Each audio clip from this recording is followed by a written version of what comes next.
Hello everyone, welcome to another GoTechUp4School tutorial video. In today's episode, we will be doing a tutorial on level 15. Now, level 15 is unique because as you can see from the map here, it consists of 1, 2, 3, 4, 5 right turns, okay? And you can see as well, there are obstacles, during the street as well. So, in this level, it is recommended that the students using IR photo reflectors to control the robot to use its repetitiveness to complete this level. Okay, so let's take a look at the tutorial. As you can see here in your tutorial, there is a IR photo reflector distance number or value on the right side. It's just like level 14. Okay, now, what we're going to do is pretty much just like level 14, where we program the robot to stop when seeing an obstacle at a certain value and then turn right and then keep repeating that process until it reaches the finish line. Now, just like level 14, first things first, what we need to do is we need to gauge the distance. So what I like to do is by putting DC motos, just a very normal code, We just want to know what is the proper distance to stop. Okay. So as you can see here, I have turned on the IR photo reflector on the right. You can see here this 33.09 centimeters. So now let's test this out to see what is the number of value of distance that we want to use as a reference point, so that we won't get into an accident with the wall. So as you can see here, okay, so if we reach by here, it would be 7 centimeter. Okay, so 7 centimeter. If we break early, I think we braked around 10 centimeters just now. So that's why it takes another 2 centimeters or 2 to 3 centimeters to stop properly. All right. So let's do that. And let's see what we can do. All right. So we just want the robot to stop right at the junction. We want the robot to stop right at the junction of the turning point because that will be our turning point. Okay. That will be 2 point. Okay, so it'll be 1.40.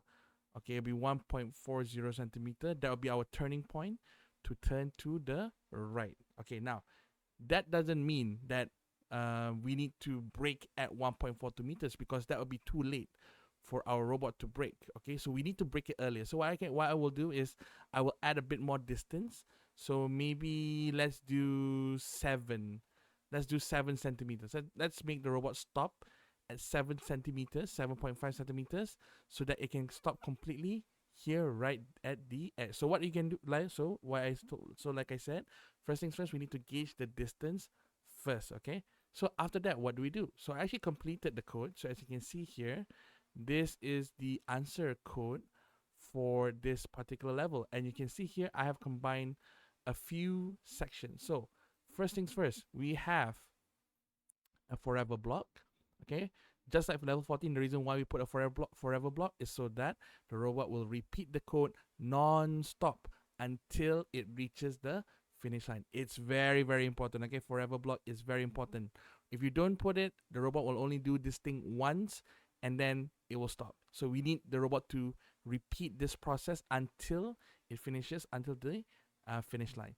Next, I have two commands here, two if blocks here. One if to go, one if to brake and turn.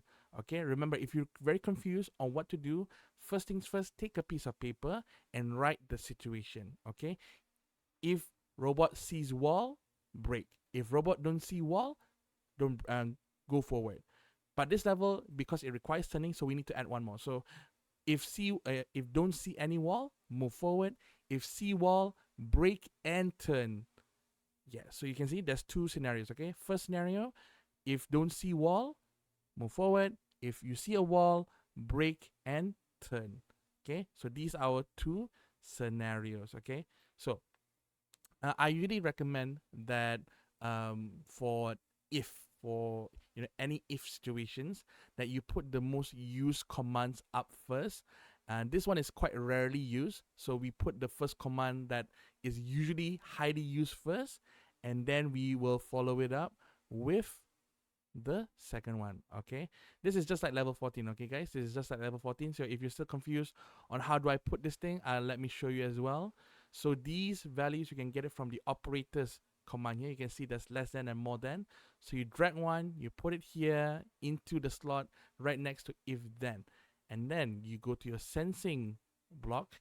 You can find the sensing block here, you can drag it, and you can put it anywhere. You can put it on the left, you can put it on the right. It's really up to your preference. But for the sake of this level, let's do left first. Once you get used to it, then you can put anywhere you want. Okay. Now, this is the command you can see that I put here. If I change it to a pseudocode, which is if the IR photoreflector's distance value, which is this, is more than 7.2 centimeters, that means it's a long straight. Okay, no walls, move forward. Okay, now the second if is if the IR photoreflector's distance value, which is this again, is less than 7.2, means that there's going to be a wall or obstacle. I want it to break first. Okay, I want it to break first, and then I want it to turn right. Yes, this is what you learn from the early levels, which is you CCW and CW. Okay, now if you're wondering why did I put 1.95 here, now this is because I want the robot to turn for 1.95 seconds. If you don't put weight here, what it's going to do is that it's going to turn just like 0.01 second, and it's going to be very slow. And once the value doesn't touch the wall anymore, it will assume that, okay, no more wall, let's go straight, and it will not turn properly. So make sure to ask your robot to turn to the direction that you want first before letting it go. Okay, now after putting the value here, all right, let's put it back into the code. All right, make sure they are inside the forever. Okay guys, make sure it's inside the forever block. So let's go press play. Okay, as you can see, the number is 19, 17, 14, 13, 12. Once it hits 7, it will break. Just nice. Okay, and it will turn for 1.95 seconds. Move forward. The distance again resets because the wall is quite far. So it will do the first command. Once you see a wall, do the second command. It will keep doing that until the number is correct. So as you can see, it's a repetitive movement. That's why we use the forever block here, so that we don't have to make long codes.